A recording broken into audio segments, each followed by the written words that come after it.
जय श्रीमन नारायण।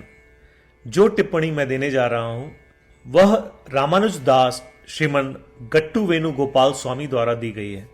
अध्याय 18 मोक्ष संन्यास योग, श्लोक 5।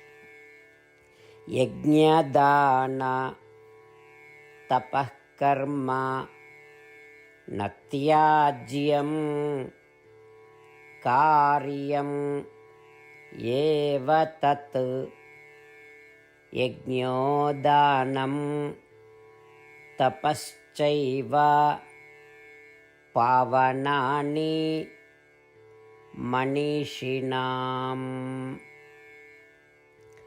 ओम।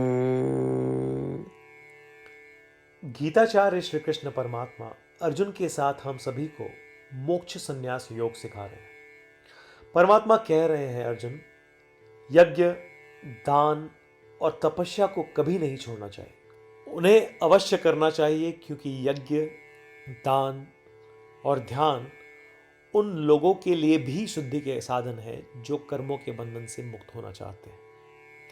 ये तीनों कार्य उनके सभी पिछले कर्मों को नष्ट कर देते हैं। ऐसा कहकर श्री कृष्ण परमात्मा यह स्पष्ट कर रहे हैं कि यज्ञ, दान और ध्यान जैसे वैदिक कर्म सभी को तब तक करने चाहिए जब तक वे जीवित हैं, क्योंकि ये कार्य उनके सभी पिछले कर्मों के बंधनों से उन्हें मुक्त करेंगे और उन्हें शुद्ध करेंगे। इसलिए इस महान विश्वास के साथ यज्ञ, दान और ध्यान जैसे वैदिक कार्य हमारे अपने पिछले कर्मों के बंधनों को नष्ट करने के लिए और हमें शुद्ध करने के लिए हमें ईमानदारी से करते रहना चाहिए।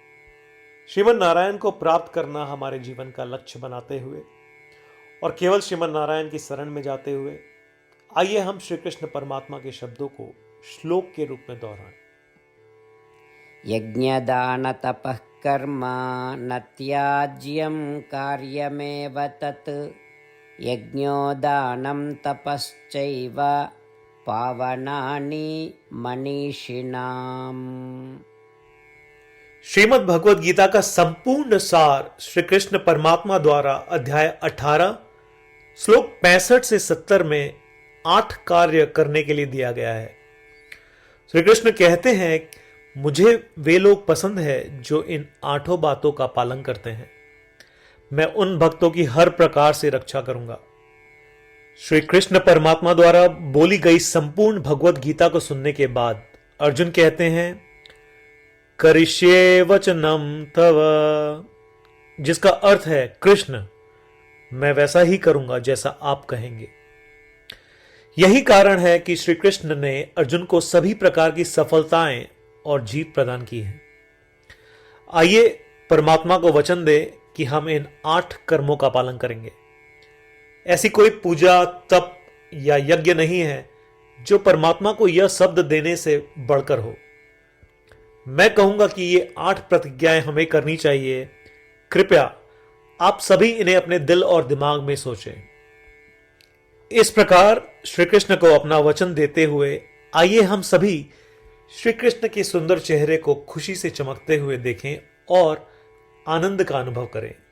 जय श्रीमन नारायण। ये है हमारे 8 वचन। हमारा पहला वचन, हे श्रीमन नारायण, जैसा आपने निर्देश दिया मैं हमेशा आपका ध्यान करूंगा और आपके बारे में सोचूंगा।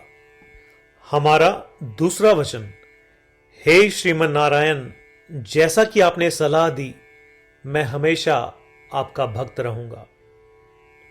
हमारा तीसरा वचन, हे श्रीमन नारायण, मैं अपने सभी कार्य आपकी सेवा के रूप में और आपकी संतुष्टि के लिए करूंगा। हमारा चौथा वचन, हे श्रीमन नारायण, जैसा कि आपने अनुसरण करने के लिए कहा था, मुझे पूरा विश्वास है कि मैं आपका हूं और मैं हमेशा अपने हाथ जोड़ूंगा और आपको नमस्कार करूंगा।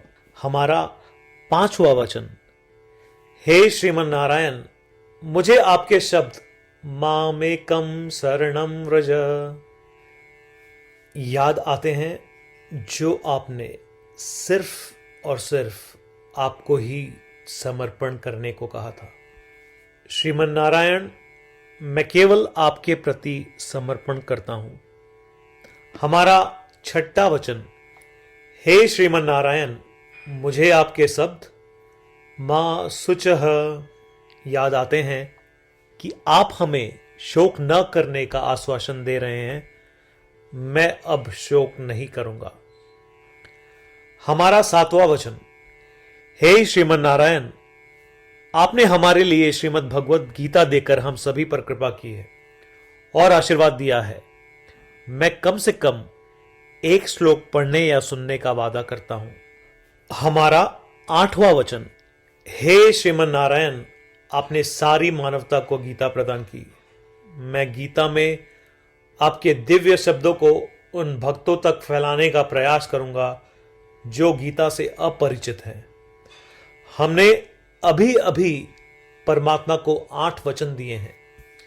प्रतिदिन श्रीमन नारायण को यह वचन देना कि हम वैसा ही करेंगे जैसा वे कहेंगे, अपने आप में एक महान पूजा है। आइए हम उसे अपने अटल विश्वास के साथ अपना वचन दें।